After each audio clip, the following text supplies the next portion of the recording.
सभी को नमस्कार। मित्रों, मैंने सुना है एक बार एक व्यक्ति एक धार्मिक स्थान में प्रवेश करता है। उसने बहुत ही बेशकीमती जूते पहने होते हैं जिस पे सोने की कढ़ाई की होती है। वह अपने जूते उतार कर धार्मिक स्थान के भीतर प्रवेश करता है। तभी उसके साथ साथ एक और व्यक्ति भी प्रवेश करता है जिसने एक साधारण से जूते पहने होते हैं, लेकिन उन दोनों जूतों को उतार कर अपनी बगल में दबा के अंदर प्रवेश करता है। थोड़ी देर बाद वो पहला व्यक्ति जिसने बेशकीमती जूते बाहर उतारे थे, तो वहाँ कुछ खड़े लोग उससे पूछते हैं कि आपने इतने बेशकीमती जूते उतारे और उसके बाद आप प्रार्थना के लिए गए, क्या आपके मन में कोई विचार नहीं आया? तो उस व्यक्ति ने बोला कि इसके पीछे दो रीज़न है। पहला कारण ये है कि मैं नहीं चाहता कि अगर कोई व्यक्ति मेरे जूतों को उठाना चाहे तो मैं उसके काम में बाधा बनूं। वैसे ही मैं दिन में काफ़ी बार किसी न किसी व्यक्ति के काम में बाधा बनता हूं। दूसरा, मेरा एक ये कारण भी था कि अगर किसी व्यक्ति के मन में लालच आए और फिर भी वो उसका हृदय परिवर्तन हो जाए और वह मेरे जूतों को ना चुराए, तो मैं अपने आप को भाग्यशाली समझूंगा कि मेरी वजह से उस व्यक्ति का हृदय परिवर्तन हुआ। सभी उसकी बात से बहुत प्रभावित हुए और उसके बाद वह व्यक्ति चला गया। तभी उसके बाद वह व्यक्ति भी आया जिसने साधारण से जूते पहने हुए थे और अपने जूतों को बगल में दबाकर वो अंदर चला गया था।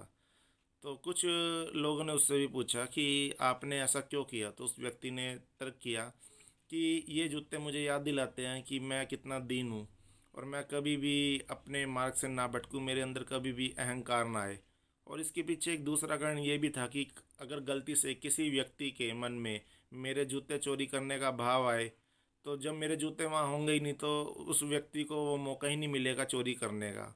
तो कुछ लोग उसके भी तर्क से प्रभावित हुए और उसके फॉलोवर्स बन गए। लेकिन तभी वहाँ एक फ़कीर खड़ा था और वो कह रहा था कि इनकी बातों पे विश्वास मत करना, मैं इनको अच्छी तरह से जानता हूँ। ये दोनों में से जो पहला राजा था, वह व्यक्ति बहुत ही दुखी रहता है और उसकी पत्नी की मृत्यु थोड़े टाइम पहले हुई है, लेकिन वह घर में तो बहुत शांत रहता है, लेकिन चौराहे के बीच में वो फूट फूट कर रोता है। तो ये सिर्फ एक प्रदर्शन कर रहे थे। इन्होंने अपने जूते सिर्फ एग्जीबिशन के लिए दिखा रखे हैं कि जब भी मैं घर से बाहर निकलूँ और धार्मिक स्थान के लिए जाऊँ तो लोग देखें कि मेरे पास कितने कीमती जूते हैं।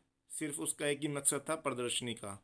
और जो दूसरा व्यक्ति है उसको भी मैं जानता हूँ, वह व्यक्ति चोर है और वह किसी व्यक्ति के जूते चोरी करके आया था। वह अपने साथ उन जूतों को अंदर ले गया ताकि कोई देख ना पाए, किसी को पता ना चल पाए कि जूते कहाँ पर हैं। लेकिन आपने नोटिस नहीं किया, इस दौरान एक और व्यक्ति भी अंदर गया जिसके पैर में कुछ भी नहीं था और वो रास्ते में ही अपने जूते किसी को दे आया था, किसी ज़रूरतमंद को दान कर आया था। क्योंकि उसका मानना था कि मैं ना तो किसी तर्क के साथ अंदर जाऊंगा, ना ही किसी तर्क से बाहर आऊंगा। तो ओशो कहते हैं एक ऐसा जीवन है जो तर्क का जीवन है, एक ऐसा जीवन है जो प्रदर्शन का जीवन है, जहाँ एक व्यक्ति ये सिद्ध करना चाहता है कि ईश्वर है और ईश्वर नहीं है, जहाँ एक व्यक्ति सिद्ध करना चाहता है कि परमात्मा है या परमात्मा नहीं है। ओशो कहते हैं ये दोनों ही व्यक्ति कुछ ना कुछ सिद्ध करना चाहते हैं।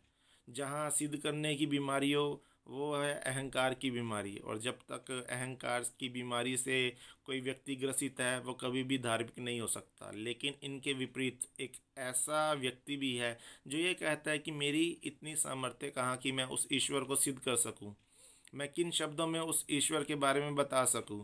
ऐसा ही व्यक्ति सही मायने में धार्मिक है। ओशो कहते हैं कि हमें किसी भी तरह का कोई भी प्रदर्शन नहीं करना चाहिए, तर्क वितर्क से बचना चाहिए। मेरा ये वीडियो बनाने का उद्देश्य सदगुरु ओशो के संदेश को आप लोगों तक पहुंचाना है। जल्दी आपसे नई वीडियो के साथ मुलाकात होगी, तब तक के लिए धन्यवाद।